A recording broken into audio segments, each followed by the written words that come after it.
আমন্ত্রণ সবাইকে আর কাবিল নিবেদিত গোল টেবিল অনুষ্ঠানে। সঙ্গে আছে ডক্টর তৌহিদুল হক। দর্শক, বাংলাদেশ সহ সমগ্র বিশ্ব আজ জলবায়ু পরিবর্তনের কঠিন বাস্তবতার মুখোমুখি দাঁড়িয়ে। তাপমাত্রা বৃদ্ধি, অনিয়মিত বৃষ্টিপাত, ঘূর্ণিঝড়, বন্যার মতো প্রাকৃতিক দুর্যোগ শুধু পরিবেশকেই বদলে দিচ্ছে না, পানি ও স্যানিটেশনের ব্যবস্থাকেও ঠেলে দিচ্ছে ভয়াবহ সংকটে। নিরাপদ পানির অভাব, নোনা পানির অনুপ্রবেশ, ভূগর্ভস্থ পানির স্তর হ্রাস এবং পানি দূষণ সব মিলিয়ে মানুষের জীবনযাত্রা দিনে দিনে আরও দুর্বিষহ হয়ে উঠছে। আর এ বিষয়ে আলোচনা করার জন্য স্টুডিওতে উপস্থিত আছেন গণসংহতি আন্দোলনের প্রধান সমন্বয়কারী জুনায়েদ সাকি, তিনি কিছুক্ষণের মধ্যে স্টুডিওতে উপস্থিত হবেন। আরও আছেন বাংলাদেশ ইউনিয়ন সদস্য সংস্থার জাতীয় নির্বাহী পরিষদের মহাসচিব এম সাইফুল ইসলাম মোয়াজ্জেম, ঢাকা রিপোর্টার্স ইউনিটের সহ সভাপতি Gazi Anwar, Bangladesh institute of international and strategic studies BIISS এর গবেষণা পরিচালক ডক্টর মাহফুজ কবির, আরও আছেন development organisation of the poor rural poor ডরপের উপনির্বাহী পরিচালক মোহাম্মদ জোবায়ের হাসান, এবং আমাদের সঙ্গে আরও আছেন হেলবেটাস বাংলাদেশের পানি, খাদ্য ও জলবায়ু কান্ট্রি অফিসের প্রোগ্রাম প্রধান মোহাম্মদ মাহমুদুল হাসান। আপনাদের সবাইকে অনুষ্ঠানে স্বাগত জানাচ্ছি। সাইফুল ইসলাম মোয়াজ্জেম ভাই, গ্রামীণ জনপদের মানুষ, তাদেরকে সম্পৃক্ত করার প্রয়োজন। শুধু সম্পৃক্ত করলেই হবে না, সেক্ষেত্রে তার দায়িত্বশীলতার জায়গাটি নিশ্চিত করা। কেউ যদি সেখানে অন্যায় করে থাকে, ন্যায্যতার প্রশ্ন নিশ্চিত হওয়ার বিরোধী কোনো কাজ করে থাকে, সেক্ষেত্রে তারা যাতে প্রতিবাদ বা প্রতিরোধ গড়ে তুলতে পারে, এইভাবে সম্পৃক্ত করা কতটুকু সম্ভব? জি, আপনাকে ধন্যবাদ। সম্মানিত সহ আলোচক বৃন্দের প্রতি শুভেচ্ছা, প্রিয় দর্শক বৃন্দের প্রতি অভিনন্দন। আপনি যেমনটি জানতে চেয়েছেন যে আমাদের যেই স্থানীয় পর্যায়ে আমাদের ভূমিকা এবং ওইখানে সমস্যা নিরসনের জন্য আমাদের করণীয়। সর্বপ্রথম বিষয়টি হলো যে আজকের যে বিষয়ে আলোচনা হচ্ছে, জলবায়ু পরিবর্তনে পানি স্যানিটেশন নিয়ে, এই বিষয়টা সবসময় যারা সংশ্লিষ্ট অংশীজন অথবা যারা এটিকে নিয়ে ভাবে গবেষণা করে, এটি বাস্তবতার নিরিখে কিন্তু আমাদের বাংলাদেশের বর্তমান সময়েই হোক আর অতীত থেকেও ধরি আর ভবিষ্যৎ যেই হুমকি, সব কিছু বিবেচনা করলে এটি অন্যতম একটি আলোচনার বিষয়। আজকে আমি স্থানীয় সরকারের একেবারে প্রান্তিক পর্যায়ের প্রতিষ্ঠান ইউনিয়ন পরিষদের একজন প্রতিনিধি হিসাবে আমার যেই চাওয়া পাওয়া, আমার যে আকাঙ্ক্ষা, সেটি কিন্তু আমার ভালোবাসার জায়গা আমার গ্রাম।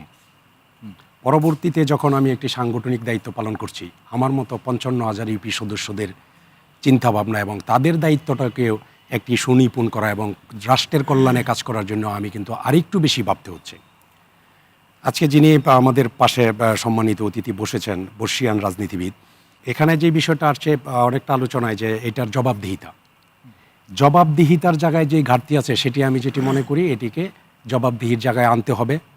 এবং এই জলবায়ু পরিবর্তনের মাধ্যমে যেই সৃষ্ট সমস্যাগুলি আমরা ডে বাই ডে আগামী দিনে একটি সংকটের দিকে যাচ্ছি, একদিকে ভূগর্ভস্থ পানির যেই নিম্নমুখিতা, আবার ভূপৃষ্ঠের পানির যে রক্ষণাবেক্ষণের যেই ঘাটতি, সব কিছু মিলে সমুদ্রপৃষ্ঠের উচ্চতা বৃদ্ধির কারণে এই উপকূলীয় অঞ্চলে যেই সংকটগুলি আমরা বিভিন্ন সময় দেখছি, আজকে সেই জায়গায় সমন্বিতভাবে একটি কাজ করতে হবে এবং এটি বাস্তবায়ন এবং এটিকে সত্যিকার অর্থে রাষ্ট্রের পক্ষে নিয়ে আসার জন্য সর্বশেষ সিদ্ধান্ত রাজনীতিবিদদের উপরেই নির্ভর করে। এই জায়গাতে আমরা এখন তো নেই, কিন্তু স্থানীয় পর্যায়ে যারা জনপ্রতিনিধি নির্বাচিত হন, তাদের একটা তো বড় দায়িত্বের সেই প্রসঙ্গ রয়েছে। কিন্তু তাদের কারো কারো বিরুদ্ধে যখন এই অর্থ বা বরাদ্দকৃত অর্থ আত্মসাতের অভিযোগ ওঠে, তখন আমরা খুব একটা বেশি ভরসা পাই না। যে আপনি যেমনটি বলছিলেন, দেখুন এখানে কিন্তু আরেকটি বিষয় আসছে যে এই যে বরাদ্দ, সেই জায়গায় কিন্তু বলা হচ্ছে যে পানি উন্নয়ন বোর্ড এখানে যাচ্ছে হলো 70%, 30% বরাদ্দ যাচ্ছে এই স্যানিটেশন এবং আমরা যদি ওয়াশের কথা বলি, সেই ক্ষেত্রে আমি যদি স্থানীয় প্রতিনিধি হিসেবে বলি, তাহলে আমাদের যে আপনার 2009-এর যে স্থানীয় সরকার আইন, সেটির দ্বিতীয় তফসিলের যে 47 ধারা, তার 23, 24, 25, 26 চারটি ক্রমিকে কিন্তু এই জলবায়ু সংক্রান্ত দায়িত্বের কথা বলা আছে। দুর্ভাগ্যজনকভাবে যেটি বলতে চাই, সরকারি কোনো প্রকল্প অথবা অন্য কোনো যেই সেক্টর আছে যেখানে সহযোগী আছে, ইউনিয়ন পরিষদকে সেই জায়গায় সংশ্লিষ্টই করা হচ্ছে না। আমি একজন ইউনিয়ন পরিষদ সদস্য হিসেবে ওই পিছনে কারণ কি, এটির পিছনে যে কারণ, সেটি আমি যেটি মনে করি যে এটি কাজ যেই জায়গায় বাস্তবায়ন হচ্ছে অথবা এটি যে সংশ্লিষ্ট এলাকায় আমাদের সরকারি অফিস থাকে, অনেক ক্ষেত্রে এই কাজগুলি বাস্তবায়ন হচ্ছে কাগজে পত্রে। এখন একেবারে মাঠ পর্যায়ে এসে আমি আমার ওয়ার্ডের ভিতরে 5টা পুকুর আছে, আমার ওয়ার্ডের ভিতরে এই যে স্যানিটেশন অথবা এই যে ওয়াশের বিষয়ে আমি ডোর টু ডোর কথা বলতে পারবো। প্রত্যেকটা মানুষ আমার সাথে অত্যন্ত সুপরিচিত এবং সুসম্পর্কিত। তাদেরকে যদি আমি এই সচেতনতার জায়গায় আনতে চাই এবং তাদেরকে যদি আমি মনে করি যে আমরা প্রত্যেকেই নিজেকে প্রশ্ন করতে হবে আমার প্রয়োজন কী। এখন আমার প্রয়োজনের জায়গায় আমার দায়িত্ব রয়েছে। আমার পরিষদ থেকে আমি যেই প্রস্তাবনাটা করছি ঊর্ধ্বতন মহলে, সেটিকে বিবেচনার বিষয় রয়েছে। সর্বোপরি একটি বাস্তব ভিত্তিক এবং একেবারে সুপরিকল্পিত পরিকল্পনা প্রণয়নের বিষয় রয়ে গেছে এবং জবাবদিহিমূলক বাস্তবায়নের জায়গায় নজরদারির বিষয় রয়ে গেছে। বাজেট বরাদ্দের জায়গায় হচ্ছে কিন্তু যার যার পছন্দের এরিয়া ব্যক্তিকেন্দ্রিক, অনেকটা এই ব্যক্তিকেন্দ্রিক। জায়গায় যেটি আসতে হবে যে সমস্যাটা কিন্তু জাতীয় কেন্দ্রিক।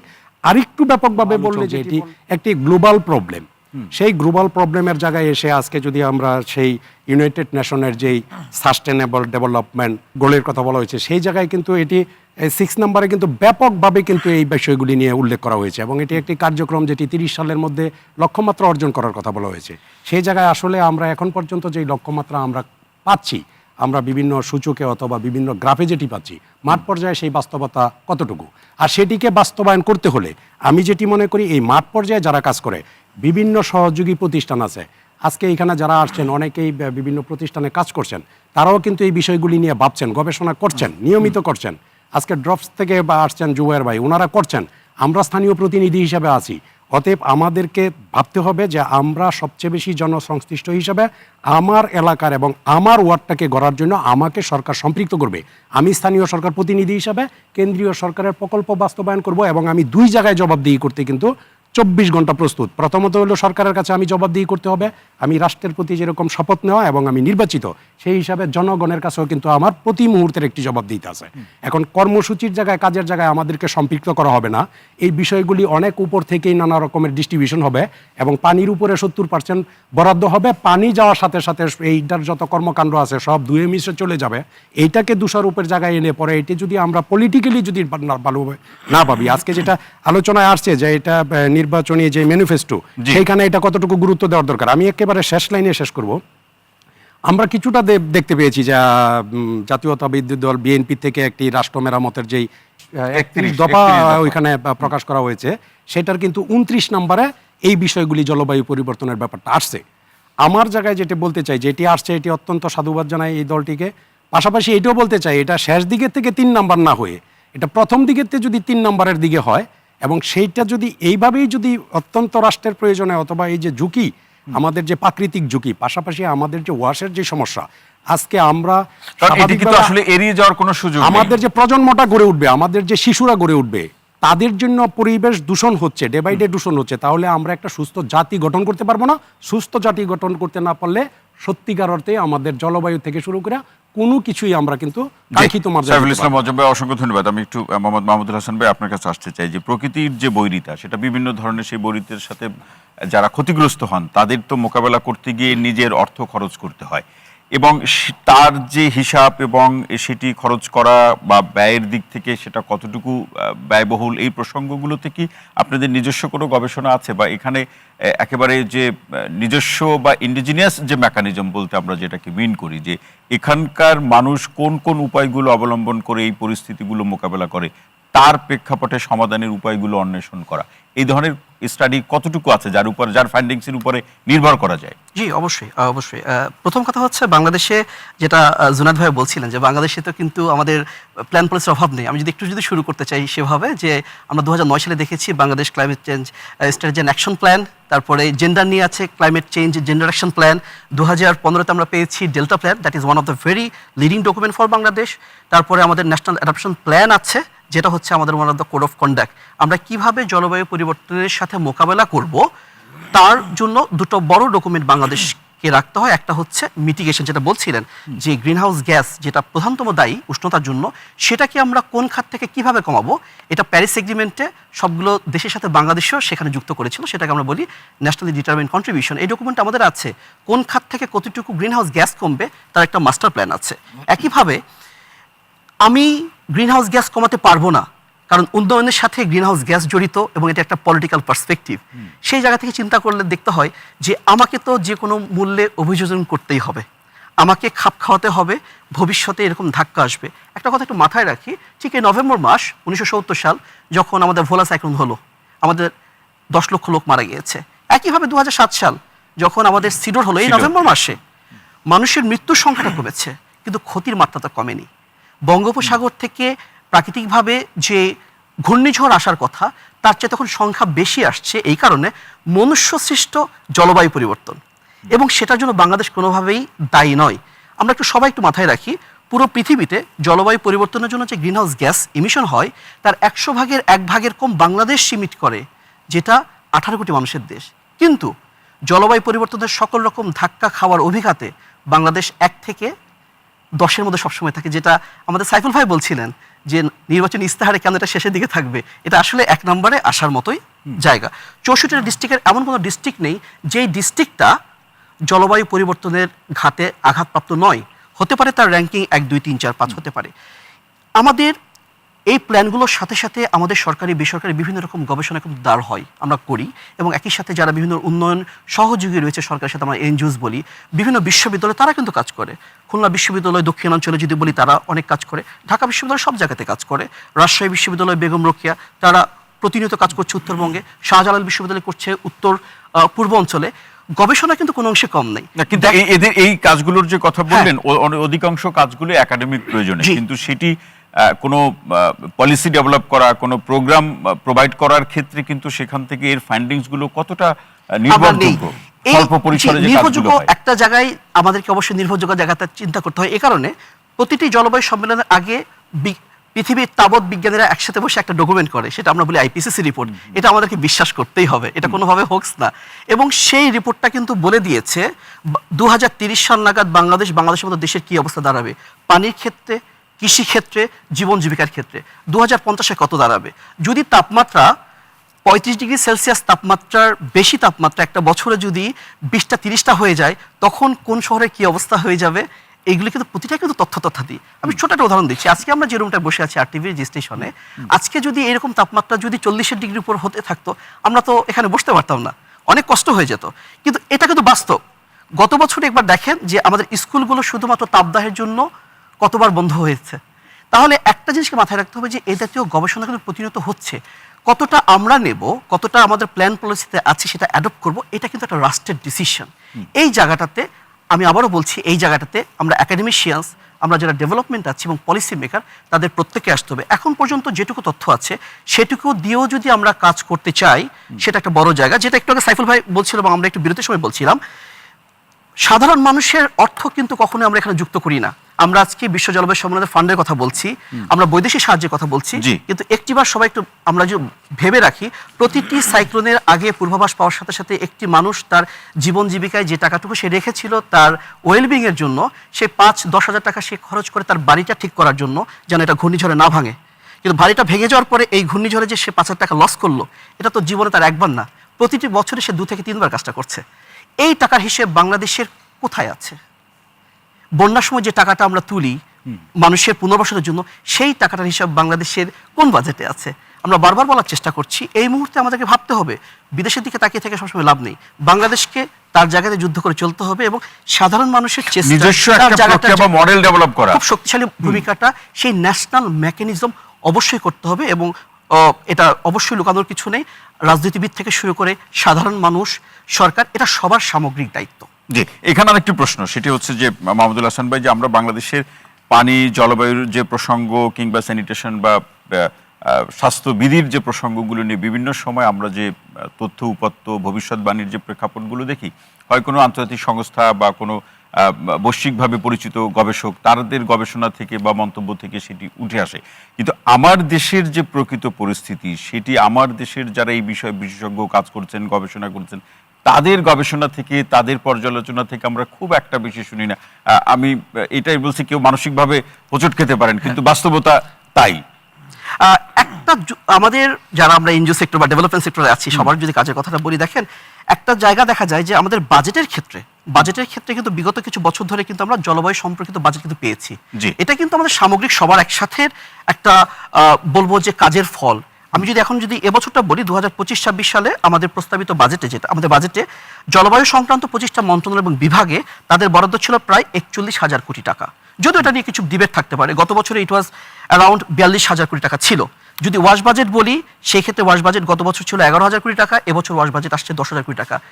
এই ফ্যাক্টস অ্যান্ড ফ্যাক্টগুলো আমাদের গবেষক বলি বা প্ল্যানিং কমিশন বলি বা যারা আমাদের বোদ্ধারা আছেন তারা কিন্তু এগুলো বের করেছেন। আমি আবারও বলছি, এই যে 42,000 কোটি টাকা বা 41,000 কোটি টাকা যে জলবায়ু বাজেট, 25টি মন্ত্রণালয়ে তার বিভিন্ন কর্মকাণ্ডকে অ্যানালাইসিস করে অ্যাটলিস্ট একটা ফিগার দাঁড় হয়েছে বাংলাদেশে। এটা নিয়ে debate we can talk another point, কিন্তু এটুকুকে আমরা বলছি যে এটুকুও কিন্তু বলছি যে এটা কোনোভাবেই বাংলাদেশের জন্য রাইট পজিশনে না, আমাদেরটা আরও বাড়াতে হবে। কারণ একটা কথা মাথায় রাখতে হবে যে আমরা যে বাজেটটুকু দেখতে পাচ্ছি এটা অপ্রতুল, বিশেষ করে জলবায়ু পরিবর্তনের যে ম্যাগনিটিউড, যে ধাক্কা, এটা কোনোভাবেই এইটুকু বাজেটে সামাল দেওয়া সম্ভব না।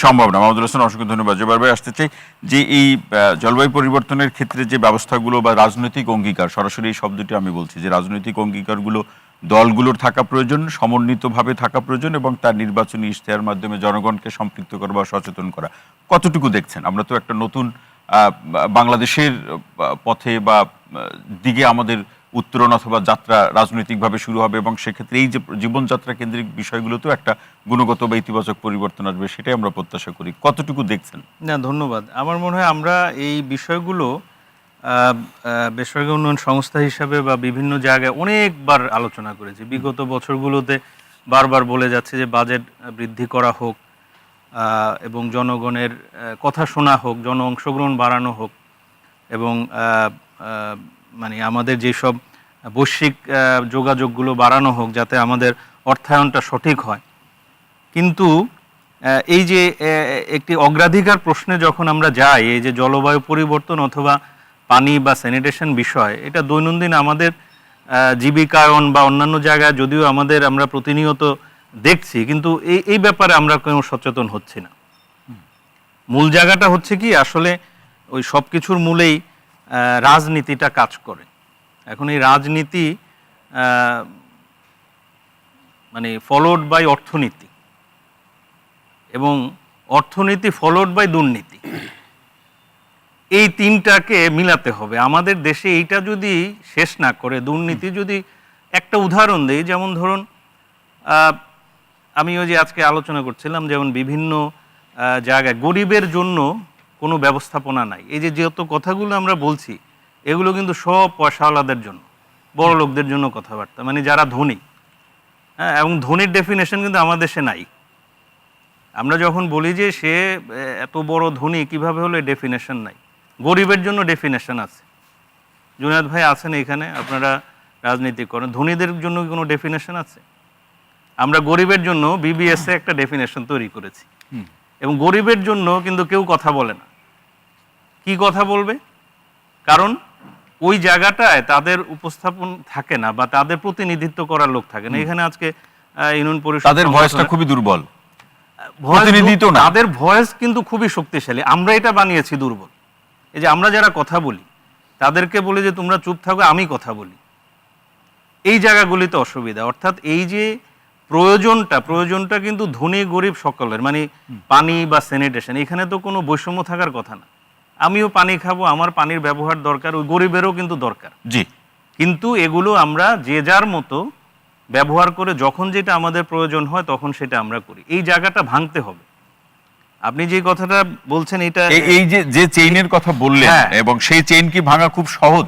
না, সহজ না। তো সেটাই তো বলছি যে দীর্ঘদিন ধরে আমরা এই আলোচনাগুলো করছি। যেমন আপনিও প্রশ্ন করছেন যে নীতিমালা বা অনেক ধরনের কৌশলপত্র, অনেক পরিকল্পনা তো আমরা করেছি, কিন্তু কি হচ্ছে? একসাথে যে হয়নি তা না, কিন্তু তারপরও আমরা যেই পরিমাণ হওয়ার কথা বা যেই জায়গায় ওঠার কথা সেই জায়গায় আমরা যেতে পারিনি। আজকে আমরা দক্ষিণাঞ্চলে বা বরেন্দ্র অঞ্চলের যেসব খরা কথা বলছি, দক্ষিণের যেই নদী ভাঙনের কথা বলছি, গাজী ভাই যেই ওখানের উপকূলীয় অঞ্চলের কথাগুলো বললেন, জি, এগুলো তো কারো না জানা না, কিন্তু তারপরও হয়নি। এবং দেখেন অনেক বড় বড় প্রতিষ্ঠানও কিন্তু এগুলোকে ঠিক করার জন্য জড়িত। যেমন স্থানীয় সরকার মন্ত্রণালয়ের আওতায় জনস্বাস্থ্য প্রকৌশল অধিদপ্তর আছে, তারপরে কি বলে এলজিইডি আছে, এরপরে আপনার ইউনিয়ন পরিষদ তো আছেই। আবার আপনার সেক্ষেত্রে সাইফুল ভাই বলছিলেন যে আসলে এই প্রান্তিক পর্যায়ের যারা প্রতিনিধি বা স্থানীয় পর্যায়ের যারা প্রতিনিধি, তাদের একটা বড় অংশকে এর সাথে সম্পৃক্তই করা হয় না। হ্যাঁ হ্যাঁ, না এর পিছনে রাজনীতি কি? না, আমি সেটাই বলছি, সবগুলোই রাজনীতি, মানে সম্পৃক্ত করা না করাটাই রাজনীতি। যে আমি যদি তাদেরকে না সম্পৃক্ত করি, তাহলে হবে কি, তারা আমার কাছে আসবে, যে আমাকে সম্পৃক্ত করো। এই যে যেই লেনদেনের বিষয়টা থাকে, এটা কিন্তু জরুরি। আপনি যদি একটা কঠিন স্ট্যান্ড নিতে হয়, তাহলে এখনই নিতে হবে। এইসব কথা আর আমরা কত বলবো? এই যে আমরা বিভিন্ন সময় শুনে আসছি যে 17 বছর ধরে আমরা যেই যাতনার মধ্যে ছিলাম, এখন এটা ভাঙতে হবে। আগামীতে আমরা স্বপ্ন দেখছি যে একটা নতুন সরকার আসবে, ভালো সরকার আমরা পাবো, এবং সেই জায়গা থেকে আমাদের এই বিষয়গুলো আসলে উঠে আসা উচিত।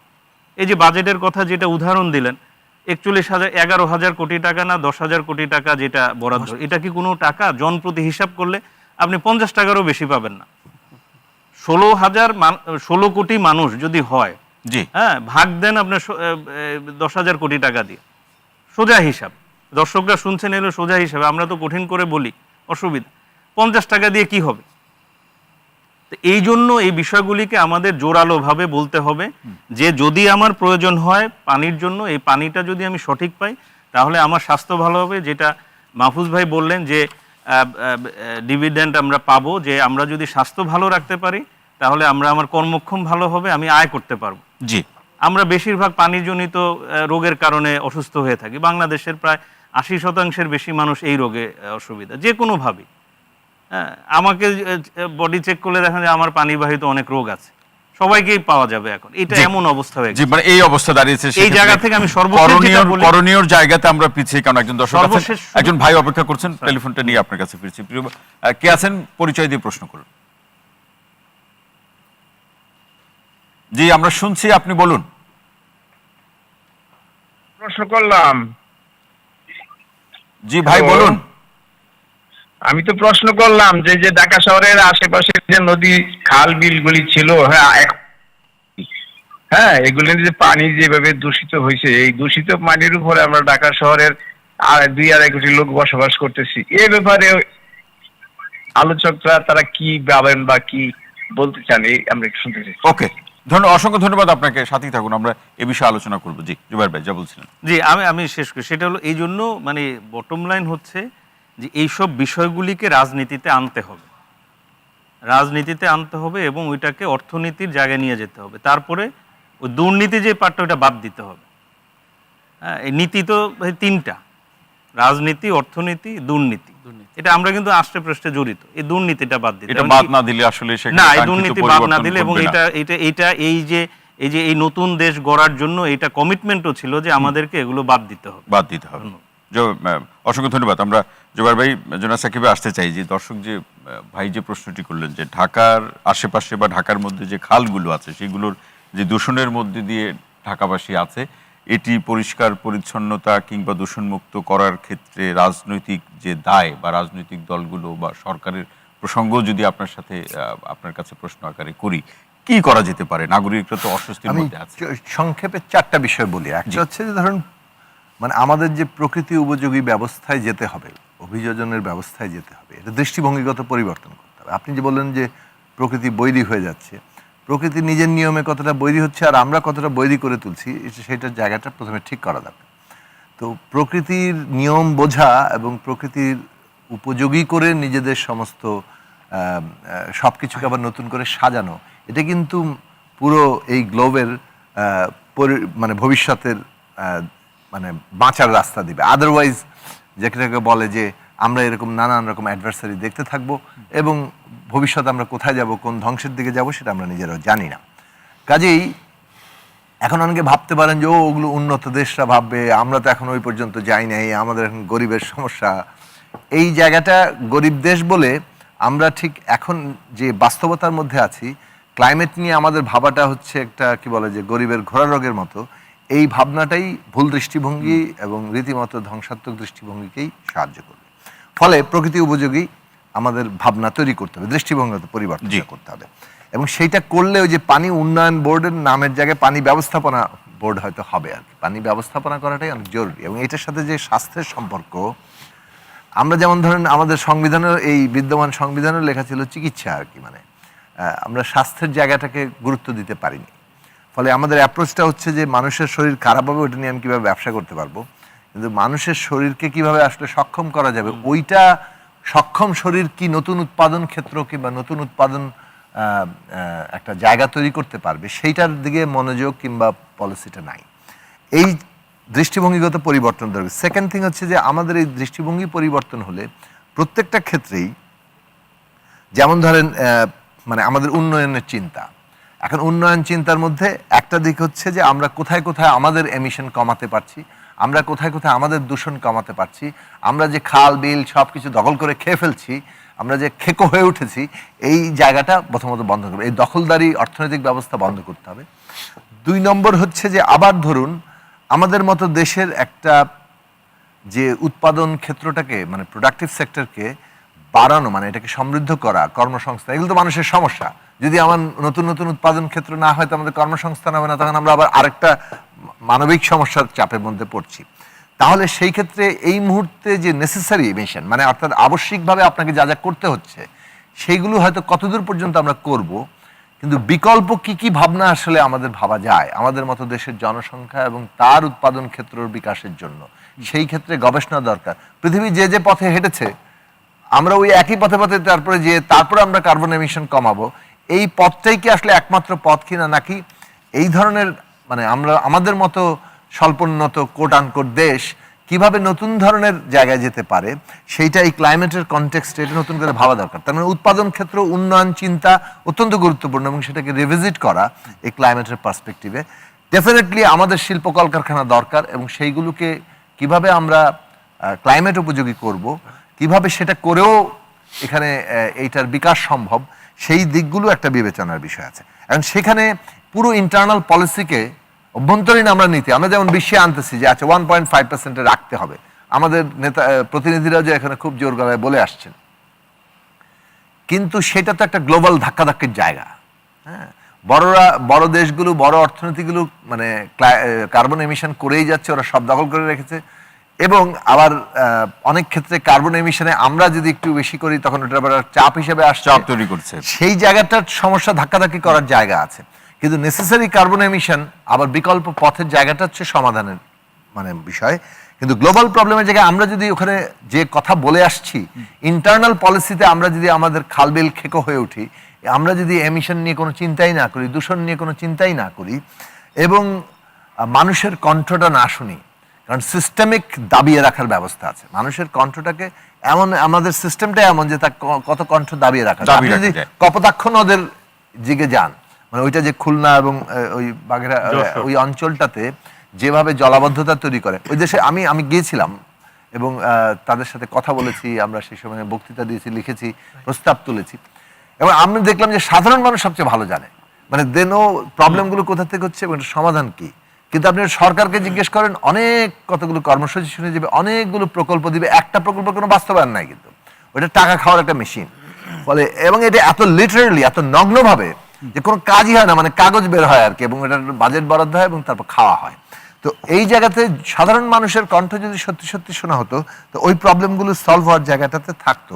এখন কথা হচ্ছে যে ইন্টারনাল পলিসি চেঞ্জ করার জায়গাটা লাগবে। ক্লাইমেট চেঞ্জ অ্যাডাপ্টেশন প্ল্যান হচ্ছে, ওই আবার বললাম যে লিস্ট অফ করণীয় দেখা যাচ্ছে, প্রজেক্ট হচ্ছে, কিন্তু এখানে একদিকে যেমন ধরেন টাকা নেই, আরো টাকা বাড়ানো দরকার, ভালো কথা। 42,000 কোটি টাকা কোথায় গেল, এটাতে যদি আপনি জবাবদিহি চান, যে জবাবদিহিটা যে নাই সেই প্রশ্নটা কিন্তু খুব জরুরি। কারণ 42,000 কোটি টাকাকে আসলে আর আপনি প্রজেক্টের পরে আর কোথাও ধরতেই পারবেন না, পানির সাথে ভেসে যাচ্ছে অথবা অন্য জায়গায় হাওয়া হয়ে যাচ্ছে, নাই হয়ে যাচ্ছে, কিন্তু সাকিব আপনি যেটা ব্ল্যাক বলছিলেন হোলে ঢুকে যাচ্ছে। ফলে অর্থ আমাদের বিদেশ থেকে যেমন আনার প্রয়োজন আছে, মানে অর্থাৎ আমরা যে ক্ষতির শিকার হচ্ছি তার তো ক্ষতি আমাদের পূরণ করতে দিতে বাধ্য করতে হবে, সেটা একটা জায়গা। আমাদের দেশের সমস্যা মোকাবেলার জন্য আমাদেরকে বাজেট বরাদ্দ করতে হবে, কিন্তু সবচেয়ে বড় দরকার যে দুর্নীতির এবং এই যে সবকিছু ভেসে যাওয়া অথবা ব্ল্যাক হোলে ঢুকে পড়ার যে ব্যবস্থাটা, সেইটা পরিবর্তন করতে হলে একটা রাজনৈতিক ব্যবস্থা তৈরি করতে হবে। সেইটার জন্য জুলাই অভ্যুত্থানে রক্ত দিয়েছে আমাদের তরুণরা, এবং এই রক্তের উপর দাঁড়িয়ে যে অন্তত পক্ষে রাজনৈতিক দিক থেকে, সাংবিধানিক ক্ষমতা কাঠামোর দিক থেকে একটা যে ব্যালেন্স অফ পাওয়ার কিংবা জবাবদিহির জায়গা তৈরি হওয়ার একটা সম্ভাবনা সৃষ্টি হয়েছে। এটাকে অ্যাডভান্স করতে পারলে আমাদের বিশ্বাস যে একটা ক্ষেত্র তৈরি হবে যেখানে এই সব প্রশ্নগুলো নিয়ে পাবলিক ডিসকোর্স, জনতার কণ্ঠস্বরটা আমরা শুনতে পাবো এবং সেটার সাকিব ভাই, ভিত্তিতে রাজনীতির পুনর্গঠন সম্ভব হবে। রাইট, দর্শক ভাই যেটা বলছিলেন যে আসলে খালবিল খেকোরা 5ই আগস্টের পরে তো আসলে খালবিল ছেড়ে যায়নি, বরং আরো শক্ত করে দখল করেছে, এই অভিযোগও আছে। এখন দেখুন, অভ্যুত্থানের উপর দাঁড়ানো যে অন্তর্বর্তী সরকার হয়েছে সেটা তো একটা সরকার, কিছু ব্যক্তির সমষ্টি, কিন্তু সরকার তো একটা ব্যবস্থা। জি, তারা এই ব্যবস্থাকে ভেদ করে এর মধ্যে যে পরিবর্তন তেমন কিছুই আনতে পেরেছেন। আমি জানি না তারা কি বলবেন, খুব বেশি পরিবর্তন এসছে বলে অন্তত এই অভিজ্ঞতাটা আমাদের হচ্ছে না। জি। তার ফলে মানে যেটা হচ্ছে যে সিস্টেম যেটা ছিল সেটা অপারেট করছে পুরনো কায়দায়, উপরে কিছু উপদেষ্টারা বসে আছেন এবং সেইখানে আমরা তাদেরকে এই সিস্টেম ভেদ করে কোনো পরিবর্তনের জায়গায় খুব বড় রকম পদক্ষেপে আমরা সাফল্য কতটা হয়েছে আমরা জানতে চাই। আর 2 নম্বর হচ্ছে হ্যাঁ, ওই বিচার সংস্কার নির্বাচনের যে পথরেখা ওইটা একটা আমরা এগোচ্ছি, ফলে অন্তর্বর্তী কালটা মানুষের এক্সপেকটেশন ফুলফিল করতে পারে না, কিন্তু যে এখানে এমন কতগুলো ক্ষেত্রে বড় আকারে অনুসরণীয় কিংবা দৃষ্টান্তমূলক পরিবর্তন ঘটবে যে হ্যাঁ, উইল থাকলে অনেক কিছু পরিবর্তন করা যায়। সেই যে জনগণের শক্তির উপর দাঁড়িয়ে এনফোর্সমেন্ট, এই ক্ষেত্রে আমরা মনে করি যে আমরা জানতে চাই আসলে মানে এই সরকার কি করেছে। জি, জনাব সাকিব ভাই, অসংখ্য ধন্যবাদ। ডক্টর মাহফুজ কবির আসতে চাই, বাজেট বাড়াতে হবে, সেই বারবার ওই প্রশ্নে আমরা ঘুরে ফিরে আসছি, আপনার কাছ থেকে আরো বিস্তারিত শুনতে চাই, বিশেষ করে সেই বরাদ্দর জায়গাটা এবং কিভাবে সেই বরাদ্দের পরিকল্পনা করলে দুর্নীতি হবে না। বারবার দুর্নীতির প্রসঙ্গগুলো চলে আসলে জুবাইর ভাই বলছিলেন, দুর্নীতি মুক্ত করে কিভাবে এই বাজেটকে প্রয়োগ করা যায় বা বাস্তবায়ন করা যায়। হ্যাঁ, বাজেটের দুটো বিষয় আছে, একটা হচ্ছে অ্যালোকেশন মানে যে বরাদ্দ, আর একটা হচ্ছে বাস্তবায়ন বা ইমপ্লিমেন্টেশন। তো আমাদের দেশে যেটা আমরা দেখেছি যে 2015-16 সাল থেকে আর কি 2023-24 এই সময়টাতে ঠিক করোনার আগ পর্যন্ত যতটুকু আমরা বরাদ্দ দিয়েছি তার অর্ধেকের মতো হচ্ছে বাস্তবায়ন হয়েছে, এবং বাস্তবায়ন হলে মানুষের কাছে উপকার কতটুকু গেছে তো সেটা নিয়েও প্রশ্ন আছে। কিন্তু তারপরে কাগজে কলমে এটা বাস্তবায়িত হয়েছে। এরপরে আমরা দেখলাম যে হঠাৎ করে এই বাস্তবায়নের পরিমাণটা বেড়ে গেল, এখন কিন্তু প্রায় 90% এরকম আর কি যে বাস্তবায়ন হচ্ছে। তার মানে হলো 10,000 কোটি টাকা যদি হয় বরাদ্দ, তাহলে সেক্ষেত্রে 9,000 কোটি টাকার মতো এটা বাস্তবায়িত হচ্ছে কাগজে কলমে। কিন্তু আমরা যদি ফিল্ড লেভেলের ইমপ্লিমেন্টেশনটা দেখি এবং তার আউটকামটা দেখি, এখানে কিন্তু প্রোগ্রেসটা হচ্ছে খুবই স্লো। এবং বিশেষ করে যে পানির যেটা, সেখানে দেখা যাচ্ছে যে প্রায় 7 কোটির মতো মানুষ নিরাপদ পানি থেকে বঞ্চিত, আর 10 কোটির মতো মানুষ হচ্ছে নিরাপদ স্যানিটেশন থেকে বঞ্চিত, এবং সেখানে কিন্তু খুব বেশি ভালো প্রোগ্রেস হচ্ছে না। সংখ্যাটা 10 কোটি, প্রায় 10 কোটি, প্রায় 10 কোটি, প্রায় 10 কোটি। মাহফুজ কবির ভাই, আমি আপনার কাছে ফিরছি, একজন দর্শক অপেক্ষা করছেন, প্রশ্নটি নিয়ে আমি ফিরছি। প্রিয় দর্শক কে আছেন, পরিচয় দিয়ে প্রশ্ন করুন। আসসালামু আলাইকুম, আমি সজীব বলছি গাইবান্ধা সাগাটা থেকে। জি, ওয়ালাইকুম আসসালাম, আপনাকে অনুষ্ঠানে স্বাগত জানাচ্ছি। ভাই বলুন। জি, আমার প্রশ্নটা হচ্ছে যে আমাদের সাগাটা থানায় এখানে ব্রহ্মপুত্র, যমুনা এবং যে তিস্তা নদী, এই নদীতে প্রায় মিলিতস্থল। তো এখানে আমার প্রশ্ন হচ্ছে যে আমাদের এই নদীর পাশে যে বাঁধটা আছে, সে বাঁধটাতে কমপক্ষে 10টার মতো সুইচ গেট আছে। তো এই সুইচ গেট গুলো আসলে 20 বছর যাবৎ বন্ধ।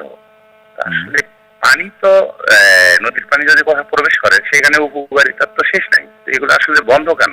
সব কর্তৃপক্ষই তো জানে যে পানি আসলে জীবন জীবিকা, তাপমাত্রা, সব জমি উর্বরতা বাড়বে, সবকিছুর জন্য ভালো। আসলে সবাই জানার পরেও এই সুইচগুলো আসলে বন্ধ কেন?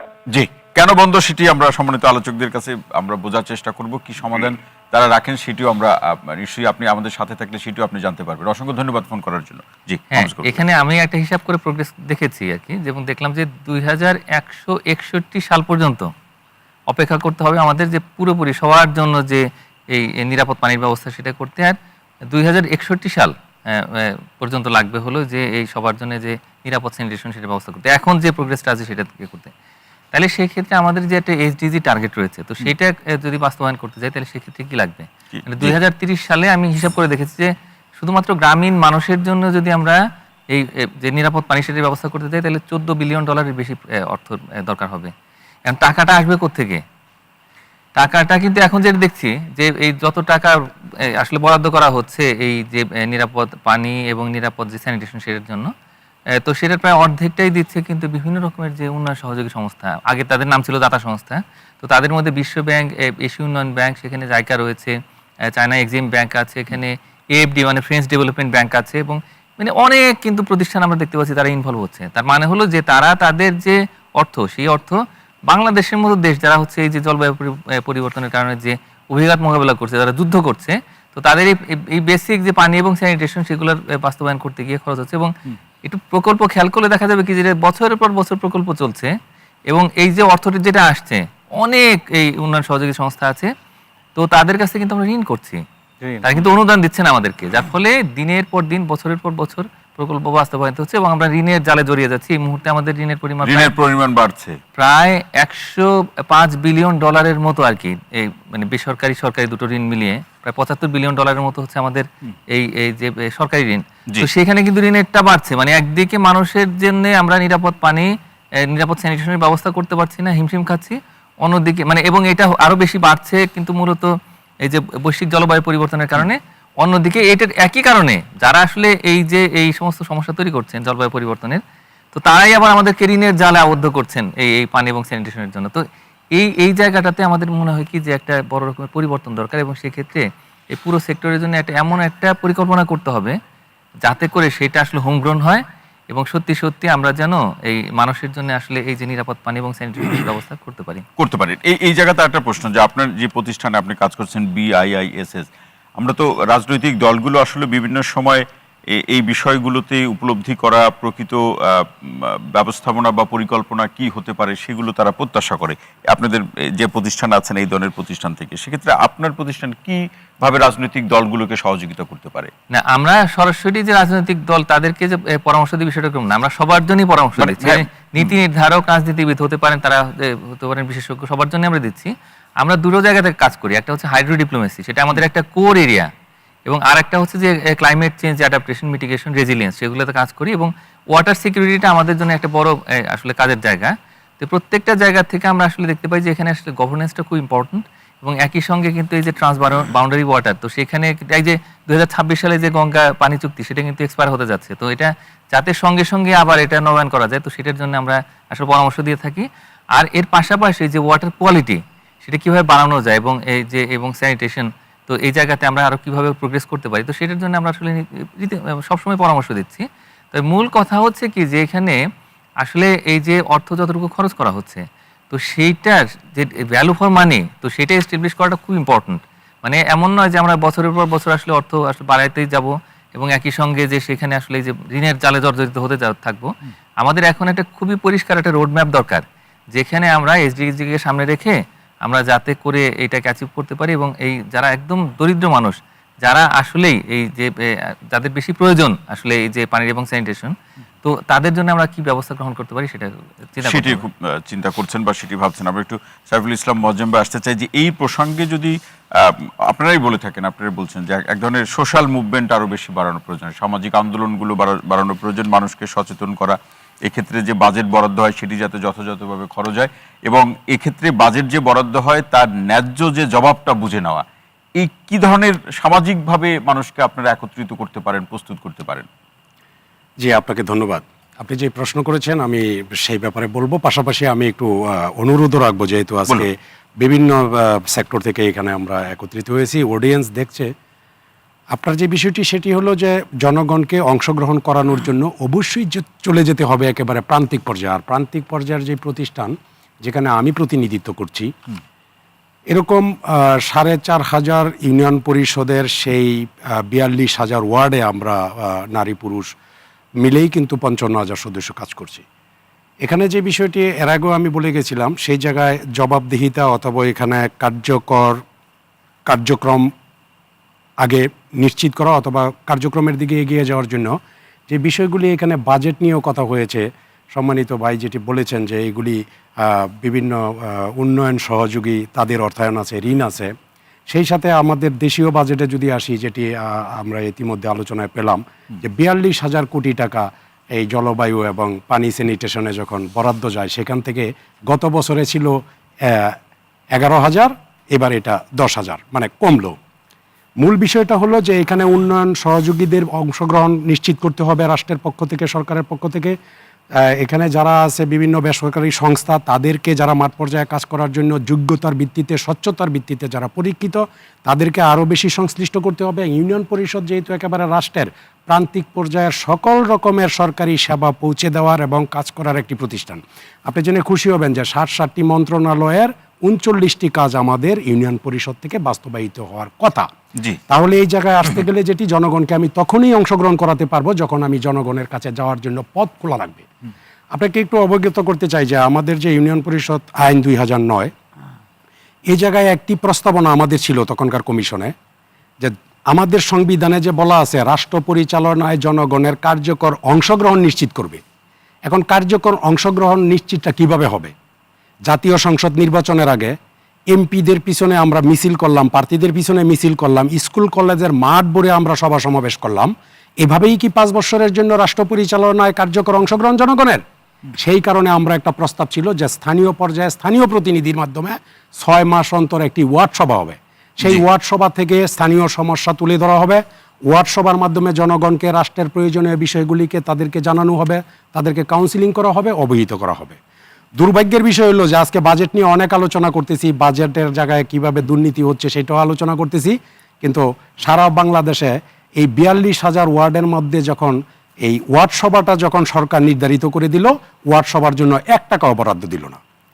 তার মানে আপনি বাড়ি থেকে আসবেন, এখানে মানে পানি যদি ওই জায়গায় আজকে পানি নিয়ে আলোচনা হচ্ছে, পানির ব্যবস্থা যদি না থাকে পানিটাও বাসা থেকে নিয়ে আসবেন। তো যেখানে একটা বাজেটই দেওয়া হয় নাই, সেইটা তখন কিভাবে কার্যকর হবে? আমি ইউনিয়ন পরিষদের প্রতিনিধি হিসেবে বলছি।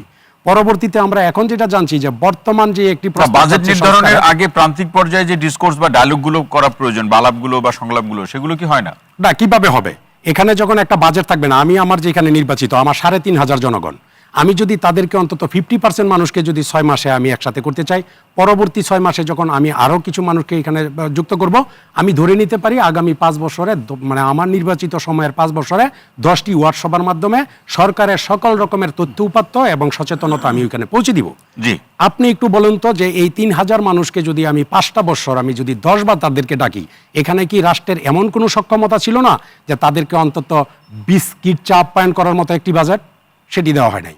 আরেকটি বিষয় হলো যেটি জুবায়ের ভাই বলে গেছে যে গরিবের কথা কেউ ভাবে না। জি। অত্যন্ত কষ্টের সহিত বলতে হয়, আমরা কিন্তু আবার গরিব শ্রেণীরই সবচেয়ে বেশি কাছের প্রতিনিধি, কারণ বড় লোকেদের ইউনিয়ন পরিষদ খুব একটা লাগে না। আবার আমাদের কথা বাব্য তো পরের কথা, আমরা যদি কাছে যাই তাহলে আমাদের কথা শুনে না। এখন আসেন, এই 18 কোটি মানুষের 12.5 কোটি যে ভোটার আছে তাদের কিন্তু প্রত্যক্ষ ভোটে আমরা নির্বাচিত। আজকে আমি যেটি আজকের এই আলোচনার মাধ্যমে বলতে চাই, সকল মহলের কাছে আমি জনগণের পক্ষ থেকে এবং ইউনিয়ন পরিষদের সদস্যদের পক্ষ থেকে এই সংগঠনের মাধ্যমে আমি যেটি বলতে চাই, আমাদেরকে কাজে লাগাতে হবে। মাঠ পর্যায়ে সক্ষম যেই বেসরকারি সংস্থাগুলি আছে যারা গবেষণা ভিত্তিক কাজ করে, তাদেরকে নিয়ে আসতে হবে।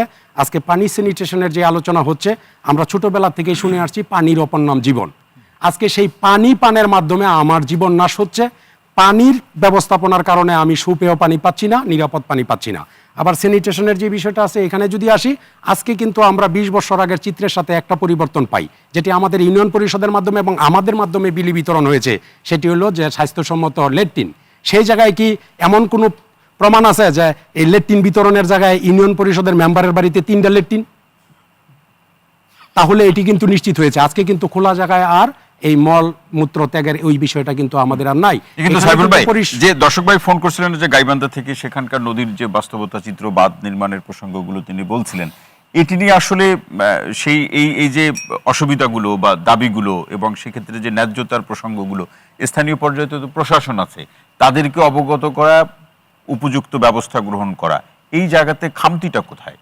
এখানে যে বিষয়টা হলো, আপনি প্রশাসনের জায়গায় আসছেন, আসলে প্রশাসনের হেরা তো বদলি সিস্টেমে আছে, আর আমরা কিন্তু বদলি সিস্টেমে নাই, আমরা জবাবদিহিতার সিস্টেমে আছি।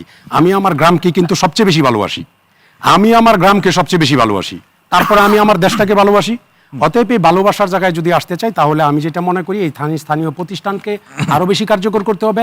ওইখানে বাজেট একেবারে সুপরিকল্পিত বাজেট ওইখানে নিয়ে আসতে হবে।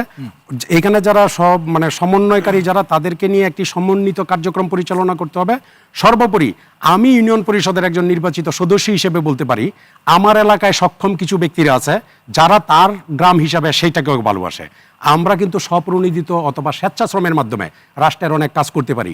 আজকে পরিবেশের যেই পরিবর্তনটা হয়েছে, ভাই যেটি বলেছেন যে পরিবেশ কি এমনিতেই পরিবর্তন হয়েছে নাকি আমরা পরিবর্তনের জায়গায় আমরা সুযোগ তৈরি করে দিয়েছি অথবা সেই পরিবর্তন আমরা নিজেরা ডেকে সেক্ষেত্রে আনছি। প্রয়োজন সেই সদিচ্ছা জায়গায় এবং যেটি উপযুক্ত করতে পারি, পরিবেশ। আজকে আমি যেটি বলি, 55,000 ইপি সদস্য, 57,000 বর্গ কিলোমিটার বাংলাদেশে আমরা কাজ করছি। আমাদের পক্ষে 100 বৃক্ষরোপণ করা কিন্তু সম্ভব। জি। আজকে বেশি করে গাছ লাগান, পরিবেশ বাঁচান, এই স্লোগানের পিছনে বিজ্ঞাপনী খরচ কত, সেই খরচটাই দেওয়া হোক। আজকে এই ভাইরা আছে, আমরা ইউনিয়ন পরিষদের মাধ্যমে কাজ করি সারা বাংলাদেশে। আমার মনে হয় আগামী 5 বছরে আর বৃক্ষরোপণ নিয়ে বোধহয় কথা বলবো। সাইফুল ইসলাম মজুমদার, অসংখ্য ধন্যবাদ। এই জায়গায় আসতে হবে, জি, ভাবনার জায়গায় থাকতে হবে এবং সেই ভাবনাটাকে বাস্তবায়নের জায়গায়ও চিন্তায় রাখতে হবে। চিন্তায় রাখতে হবে। আলোচনায় থাকলেই কাজী হবে না, আনোয়ার ভাই, তাহলে অসংখ্য আমাদের ধন্যবাদ, কাঙ্ক্ষিত সাইফুল, অসংখ্য লক্ষ্য ধন্যবাদ। শুধু অর্জন আলোচনা করতে করলে হবে না, সেটা বাস্তবায়ন করতে হবে, সেটি যথার্থই বলেছেন। দুর্নীতি কমানোর উপায় যে আসলে কাজী আনোয়ার ভাই, এটি নিয়ে গণমাধ্যম কি ভূমিকা রাখতে পারে? বারবার সেই, আপনি যেহেতু গণমাধ্যমের মানুষ, এই প্রশ্নটি বারবার করতে হচ্ছে যে দুর্নীতি আসলে বরাদ্দকৃত অর্থ খেয়ে ফেলছে। যারা এই জলবায়ুর অভিঘাতে জর্জরিত, তারা তার ন্যায্যতা বা অধিকারের প্রশ্নে যা পাচ্ছে সেটা দিয়ে সে ঘুরে দাঁড়াতে পারছে না। দুর্নীতি বন্ধের উপায় কি, কিভাবে কমানো যায়? এটা আসলে একটা কঠিন প্রশ্ন। দুর্নীতি কিভাবে কমাবেন?